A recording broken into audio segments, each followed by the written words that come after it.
Heyo, what's up, y'all? It's your boy Ace. This is Fantasized Football. We are back once again, bringing y'all some more fantasy football content for the 2021 fantasy football season. And it is Tuesday, so we are here to bring y'all my favorite waiver wire priorities for Week 7 of the fantasy football season. Like quarterbacks, running backs, wide receivers, tight end, DST stream of the week, and some deep sleepers for y'all. And little spoiler alert, you might want to stick around until the end of the video, because some of them deep sleepers might be some cats that y'all want to keep an eye on, even if you're not in a deeper league. But anyways, before we get into that, a quick shout out to each and every one of y'all that come by on a weekly basis, showing your boys some love and support, helping the channel to grow. It really means the world to me from the bottom of my heart. I cannot thank you enough. And if you're new to the channel, welcome. Oh, look at that. My boy in the holiday spirit. You my boy, a holiday spirit. Yeah, we're a family-friendly channel. We don't swear, and we love holidays. Boo.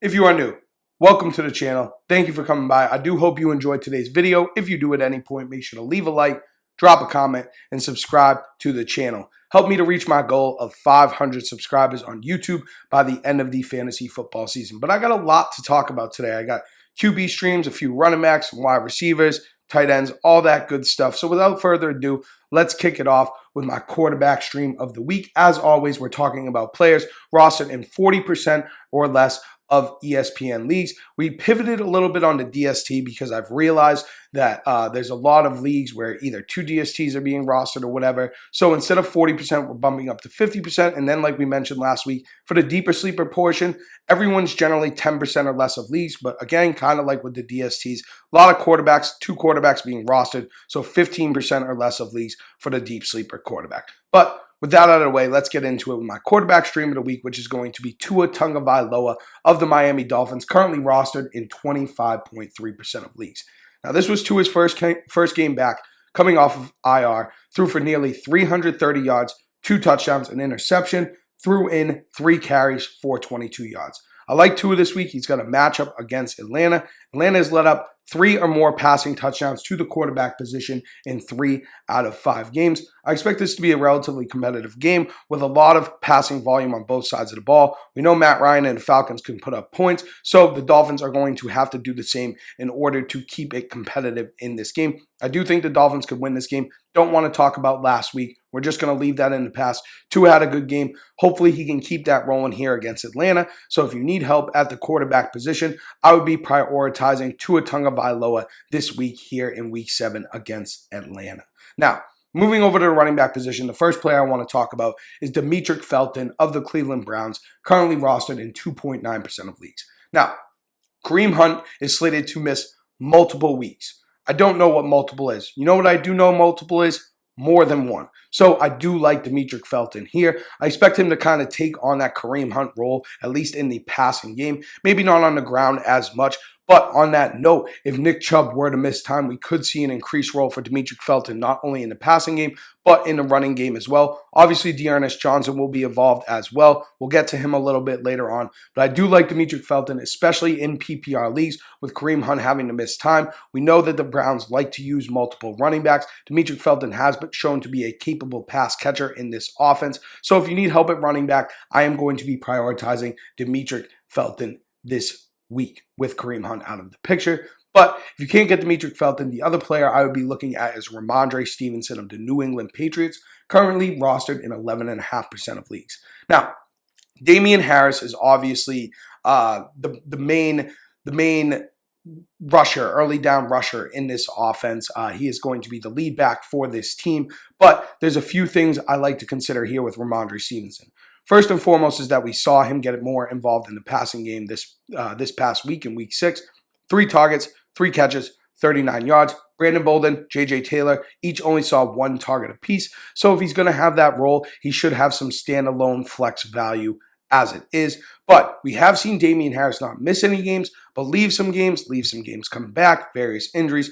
been a little bit banged up, and if he does have to miss any time, then Ramondre Stevenson should be the next guy up to step into that lead back role, which is a valuable role on the Patriots that have shown to be a run-first team so far this season. So I think that Ramondre Stevenson has some flex value here on his own, and if anything were to happen to Damien Harris, then I really, really do like Ramondre Stevenson. I think he actually could be a flex option this week against the Jets. Last time the Patriots played the Jets, they blew them out. I expect this to be a more competitive game this time around in their second matchup of the season, but I do still think it is a great opportunity for Ramondre Stevenson to get into the end zone. The Jets have a porous defense. I do still expect the Patriots to win this game, and I don't think Damien Harris is going to be seeing 30 carries. So if Ramondre sees 9 to 11 carries, sees 3 to 5 targets, then that is a valuable role here against this porous Jets defense. So you can slot him in right away if you really need to. But I would be kind of more leaning towards just holding on to him in case something happens to Damien Harris. Now, moving over to the wide receiver position. Listen, okay, all right. We've been waiting all year for this. If you have been following the channel since the offseason, then you know who I'm talking about here. And if you haven't, well, this is my boy, Rashad Bateman, of the Baltimore Ravens. He is back. I'm back, and I'm better than it. Yeah. You remember that? Eric Bischoff? You guys remember Eric Bischoff? I remember Eric Bischoff. But yeah, I'm a big Rashad Bateman guy. I have been since the offseason, since he was coming into the league. I wasn't super hyped on him landing with the Ravens. But you know what? I am hyped on Rashad Bateman. Comes off of IR, comes back, sees 6 targets here in week 6. I think he will immediately slot in and have a role in this offense. This isn't a super pass-heavy offense, but 2 out of the past 3 games, Lamar Jackson has thrown for over 300 yards. I mentioned it in the offseason that I expected to see the Ravens and Lamar throw the ball a little more frequently. We have seen that in a few games this season. So in games where they're going to have to throw the ball a lot, Rashad Bateman is going to be a main benefactor there. Himself, Marquise Brown, Mark Andrews should be the top 3 options on this team. You can slot them in right away this week as well, as the Ravens have a matchup with Cincinnati that I do expect to be a bit of a shootout. See a lot of passing volume here from Lamar Jackson and the Ravens, but you could also just hold on to him, kind of leave him on your bench, see what happens. If the volume continues to be there, he could be a valuable flex option moving forward. But like I just mentioned, I do think he is a viable flex option this week if you do need to slot him in as your flex, as your wide receiver 3. I do not hate that in this matchup against Cincinnati. But the next player I want to talk about is A.J. Green of the Arizona Cardinals, currently rostered in 32.9% of leagues. Here we are in week 7. Here I am again, telling you once again to pick up A.J. Green. Pick up A.J. Green. The consistency has been there with A.J. Green. He's had 6 targets, literally 6 targets on the nose in 5 out of 6 games this season. He's had over 100 yards or a touchdown in 4 out of those 6 games. So we kind of know what we're getting with A.J. Green. Is he going to be kind of like a week winner type of guy for you? No, but he should be a relatively safe floor play. Get you that 5 for 50. He's having a big bounce back here with the Cardinals. Clearly, him and Kyler Murray have a good relationship. And he does have a good upcoming schedule with Houston, Green Bay, San Francisco, Carolina, and Seattle in his next 5 games. So you need help at wide receiver. I'd be prioritizing Rashad Bateman. If you can't get Bateman, A.J. Green is another guy I would be looking at, like I mentioned, all the way back in, I believe, week 2. Go get your hands on A.J. Green, y'all. Get them mitts all over A.J. Grizzy Green while you still can. But another wide receiver I have to talk about here is K.J. Osborne of the Minnesota Vikings, currently rostered in 8.1% of leagues. Here he is again. Another guy from weeks 1 and week 2, the early season darling at wide receiver for the waiver wire. He's been on a little bit of a down trek lately, but he had a big week here in week 6. He's seen 6 or more targets in 4 out of 6 games. In 3 out of 4 of those games, he scored 10 or more half PPR points. So what this means to me is KJ Osborne is a viable flex option in games where we expect the Vikings to be throwing the ball a lot. If they're in a game script where they're going to have to throw the ball, we will see more of KJ Osborne, because obviously you have Justin Jefferson and Adam Thielen as the 2 main options, and then this team is going to want to run the ball quite frequently. They have a very good rushing attack with the combination of Dalvin Cook and Alexander Madison. He's going to bye here in week 7, but then he has Dallas in week 8, which is a game where I expect the Vikings to have to throw the ball a lot. So if that is the case, then KJ Osborne sees those 6 to 8 targets. He could be a productive flex option for you in your lineups in week 8. By here, week 7, week 8, I think KJ Osborne is a good flex option. Now, moving on to the last wide receiver I have for us here today. This is another guy I kind of forgot about. T.Y. Houston, T.Y. Hill Dog, T.Y. Hilton, baby, of the Indianapolis Colts, rostered in 23.8% of leagues. Now, this was his first game back after the neck injury. Unfortunately, he did get a little banged up in this game. I believe it was his quad or whatever, left in the second half of this game, but he was very, very productive prior to that. He had a hot start, 4 targets, 4 catches, 480 yards. And good news is reportedly he's doing a lot better than he was after the game on Monday. He was feeling a lot better. That's what the coaching staff had said. So here with T.Y. Hilton, with this Indianapolis Colts offense that has been trying to be a bit more explosive, Michael Pittman's probably going to be the number 1 option in the receiving game, but it's kind of an open field outside of that. I mean, T.Y. Hilton very well could be the number 1 option in this game. We haven't seen him with Carson Wentz, really. We saw this first half, 4 targets, 4 catches for 80 yards. I think that T.Y. Hilton is definitely worth a shot. His next few games he's got coming up are San Francisco, Tennessee, the Jets, and Jacksonville. His next 4, all opportunities for T.Y. Hilton to really get it going and get accustomed to this new offense with Carson Wentz at the helm and develop a relationship with him to be productive moving forward. Now, moving on from the wide receivers, we're going to hop on over to the tight end position.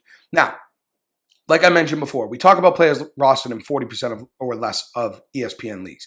But I do feel the need to at least address Zach Ertz, right? He's currently rostered in 48.3% of leagues, if I'm correct. Yeah, 48.3% of leagues. Got traded to Arizona. Now, he has a clean slate here. He has a big-time opportunity to kind of revitalize his career. I mean, he's been doing pretty well with the Eagles. He's had 60 yards or a touchdown in 3 of the last 4 games with the Eagles. Now he's over here with the Cardinals, with Kyler Murray in a high-powered offense. He could immediately be a big part of this offense. He's got Las Vegas and Detroit in his next 2 weeks. So I think those are both great opportunities for Zach Ertz to get accustomed to this offense and get going early on with his new team. So if Zach Ertz is available in your league, prioritize him if you need help at tight end, right? But 48.3% of leagues, kind of a cop-out. Don't worry. I got another one for y'all. It is Ricky Seals-Jones of the Washington football team, currently rostered in 20% of leagues. I'm surprised I didn't talk about Ricky Seals-Jones last week, but here we are. He's only rostered in 20% of leagues. You can still get him. Don't worry about it. Ricky Seals-Jones, 15 targets in these past 2 weeks without Logan Thomas. He has a pulse. He's a tight end. He's worth taking a shot on if you are struggling streaming the position. He's got a matchup with Green Bay here in week 7. Going up against Green Bay, I expect Green Bay to kind of control this game. A lot of pass volume from Taylor Heineke and the Washington football team. Ricky Seals-Jones, 15 targets over these past 2 weeks. He's seen some volume. If he gets 6, 7 targets, you're streaming the tight end position. Can you really be mad at that? No, you can't. You really can't. So if you need help at tight end, Zach Ertz isn't available in your league. I'd be looking at Ricky Seals-Jones here in week 7. But now it is time to move over to our DST stream of the week. The DST stream of the week. Here we are. Like I mentioned earlier, I pivoted here. Usually we do 40% or less of leagues. There's no defenses, right? What am I going to tell you? What was it? Oh, yeah. Why don't you start Chicago versus Tampa Bay? You start Tennessee against Kansas City? No. I'm just not going to do that. So we're going with the New Orleans Saints here, currently rostered in 49.8% of leagues, going up against Seattle Seahawks without Russell Wilson, with Gino Smith leading the charge. Now, as for the New Orleans Saints, they'd have at least 1 interception in every game of the season. In 3 out of 5 games, it had 2 or more interceptions, right? So I think this is a great opportunity going against Gino Smith to continue that trend. I would assume if they've done it in every game this season, they're going against Gino Smith, they're probably going to pick him off as well. They're coming off a bye as well, so they are fresh. So if you need to stream the DST position, if you need to stream a defense here in week 7, I'd be looking to prioritize the New Orleans Saints here against the Seattle Seahawks with Gino Smith leading the charge. More than likely no Chris Carson. I really like New Orleans here. Now, Moving on, it's time to hop over to our deep sleepers. And our quarterback, like I mentioned before, 15% or less of leagues. That's what we're doing moving forward. So I had to go with Mac Jones here of the New England Patriots. Very slim pickings here. Very, very slim pickings. Now, Mac Jones has not been great, but he has been solid. He was not great in their last game against the Jets, but they also blew the Jets out. So there was a lot of, they were running the ball quite frequently, the Patriots were. Now, I expect this to be a more competitive game this time around. Saleh hopefully has game planned a little bit better, and the Jets can stay in this game. I think this is a great opportunity for Mac Jones to maybe even have his best game of the season if this is a competitive game against a porous Jets defense. So if you're in a deeper league, 2QB league, super flex league, where Mac Jones is available, you need some help, you need to stream a guy due to a bye week, whatever, I'd be looking to go out and get Mac Jones this week. Now, we're going to hop over to the running backs here in the deeper sleeper portion. I actually have a lot of these for you guys.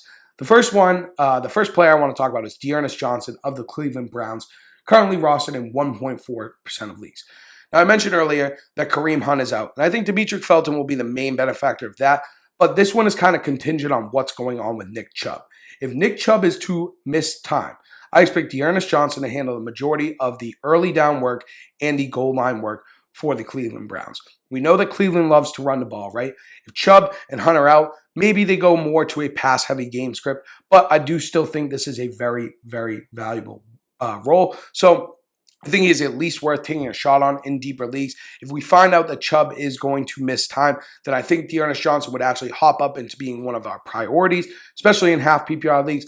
I like Felton a little bit more in half PPR leagues because I think Felton will see some carries, whatever, will be the pass catching downs guy, but Dearness Johnson is in for a massive increase in terms of his workload if Nick Chubb were to miss time. So keep an eye on Chubb. Pick up Dearness Johnson if you're in a deeper league either way. Kind of just take a shot, whatever. If you're not really feeling that, though, the other players I'd be looking at are Devante Freeman, first of all, currently rostered in 2.4% of leagues of the Baltimore Ravens.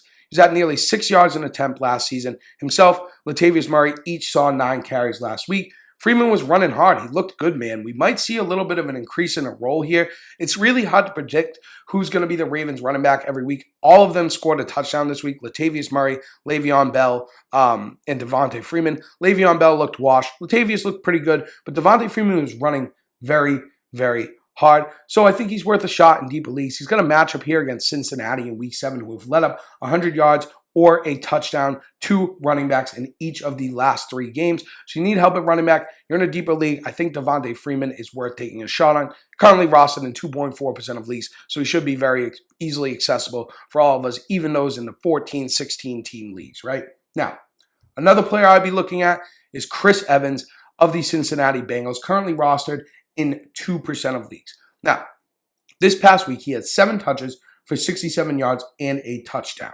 He was very, very productive in this role, in this passing downs role. I mean, he only saw 2 targets, but he did convert. We could see an increased role here for Chris Evans moving forward. Joe Mixon's seen 2 or less targets in 4 out of 6 games. Last week, he did have 6 targets, but Joe Mixon has been banged up. He has notoriously had some injury issues. Samaje Perine is out of the picture right now, so we could see a bit of an increased role after this big week from Chris Evans. Kind of try to keep Joe Mixon healthy, the Bengals that is. Keep him healthy. Use Chris Evans a little more on third downs and passing down situations to kind of relieve some of Joe Mixon's workload there in order to, of course, keep him healthy. So I think in deeper leagues, PPR leagues especially, Chris Evans is worth a shot at the running back position. I'd be prioritizing Dearness Johnson, and then Devante Freeman, Chris Evans, it's really up to you guys for what you decide to do in these deeper leagues, right? Now, moving over to our wide receivers for the deeper sleepers portion,